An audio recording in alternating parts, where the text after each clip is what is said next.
The Tyrell Shavers story continues, I think.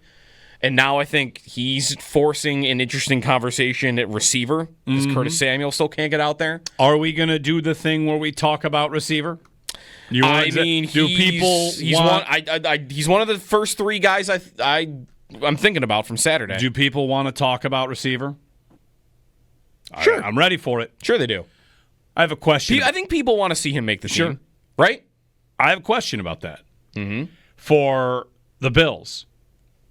Who makes that final call? Shavers. Or Elijah Moore? Samuel. No, it's Samuel. Samuel? It's Curtis Samuel. They're going to dunk that contract? Yes. You think? Well, no, I don't think they will. That's what, if Shavers is making the team, that's he's the making guy. over Samuel. Yeah. Now, they could IR him designated to return. Sure. With a hamstring injury if they needed to. He has not played at all this preseason. He missed all of camp. Yeah. He dressed for this game but didn't play, which looks like the Bills wanted to dress players that didn't play. I mean, right? James Cook dressed and didn't play. He was in the warm-up. Yep. McDermott said he spoke to Cook about doing that. Let's have a conversation about it then. Who goes? Shavers, Moore, or Samuel? And who would align with one of those players based on, I guess I'll just say it like this, how it makes Brandon Beane look? How does Beane look if he just, I don't know why I use the phrase dunks that.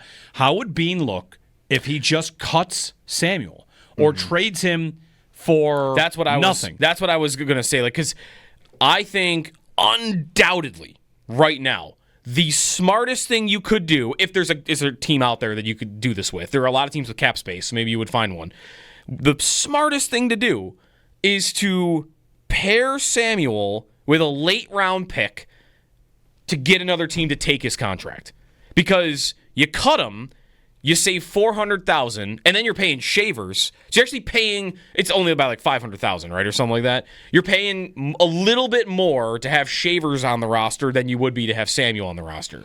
If you can get a cap dump trade, then you are saving $7 million in cap. And you could do something at the deadline with that. You could sign somebody late if you want. You could do anything. You $7 million. That's right, but there's a problem here. But the GM looks foolish if he's, after a year, had to give somebody something to take his bad signing. There's more of a problem than that. What? It's not just taking $7 million in cap space.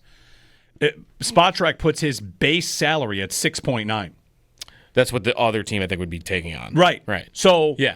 Okay, it's one thing to take your cap dump, and I don't have to pay many actual dollars. In this scenario, the owner of the other team is paying $7 million to move from the 7th to the 6th, to move from the 6th to the 4th. And that's. I know this is a mega billion-dollar industry, but the idea of dumping Curtis Samuel or trading him somewhere when he's, another problem, hurt. Sure, let me just do the Bills a favor. And if the Arizona Coyotes existed in the NFL, a team that needed to get to the floor, then you might find a partner for this trade. But if I'm not mistaken, the idea here is you'd have to pay him a lot. I think this is something I'm not 100% sure on with the NFL salary world versus the NHL salary world, because in the NHL, like, you can't really maneuver this kind of stuff. But I think in the NFL you could just take. You could retain some. You could just take as much salary. Well, wasn't that a deal with remember when Mayfield got traded? This was a thing. Like, teams wanted the Browns. Like, you got to take on like 80% of that base salary. Right. Like, maybe the Bills could tell a team, "Hey, we're gonna eat 4 of the 6.9 for you in exchange for you doing this for us." He signed a 3-year, $24 million contract. Curtis Samuel did. Right. And he has played sparingly as it is. Right. And here we are. I mean, in part it's because there's a guy that is beneath him on the depth chart right now that is more available and has looked good, right? Like for multiple camps now, for multiple preseasons now. And Shavers plays a role that I think they have less of. I don't know how they would see that. Samuel, to me, is, the slot, and Yak plays around the line of scrimmage. I think if he can stay healthy, he also could be that intermediate type guy for you. But he kind of plays the role that Khalil Shakir plays. He kind of plays the role that Elijah Moore can play. He plays over the middle of the field. Kincaid wins over the middle of the field. Like these are redundancies. Yeah. Or strengths, if you want to say it that way. Whereas Shavers, like, he's an outside, bigger framed receiver that runs down the field. I don't think he's amazing at all of that, but I think his skill set fits their depth chart probably better than Samuel's does, even if Samuel wasn't getting hurt all the time. He's big, right? 6'4". Yeah, he's big, he's tall, he blocks. And Joe Brady giving him credit on Hard Knocks for sprinting all the way across the field to block for Shakir. An effort play. Is he playing hurt? I mean, he had the ankle injury, and he's been back there battling, Shavers. I've got the head coach referring to him as a true Buffalo Bill. Right. So get me back to the initial question I asked. Who makes the call? Is it McDermott's call? I mean, the roster versus the team, that game day versus the cap versus who makes that call? Mm-hmm. Because whatever, the Bills are going to be a great team either way. It's not make or break, but which one looks the best for Bean? Which one looks the worst for Bean? Mm-hmm.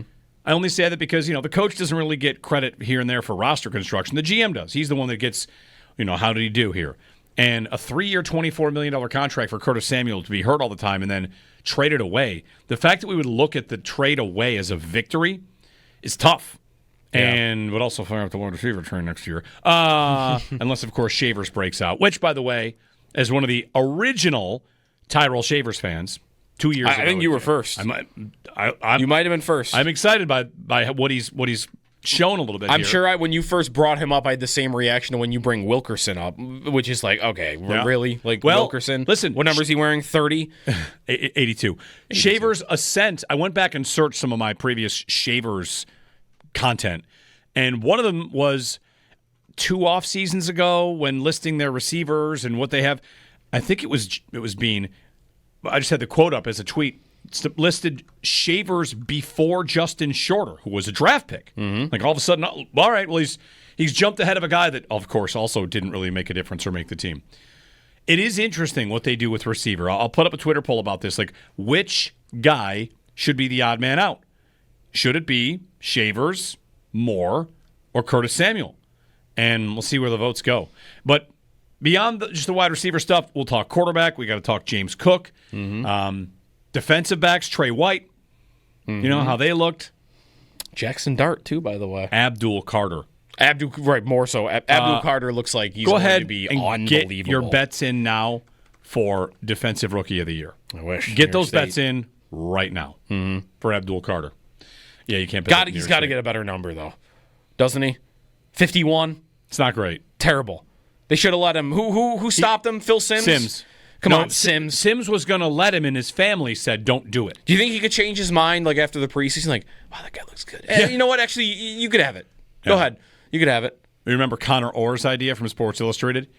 No. Retired numbers, you can wear them, but while you're wearing it, you honor the name of the person who has it before you. So Carter would be out there at number 11, and Phil Sims' name would be on his jersey. That's Connor Orr's idea for what to do to unretire all the retired numbers, but also their names still have them be like honored numbers. Okay. Anyway, Abdul Carter gave the Bills some issues. He was pretty good. 803-0550. That's our phone number.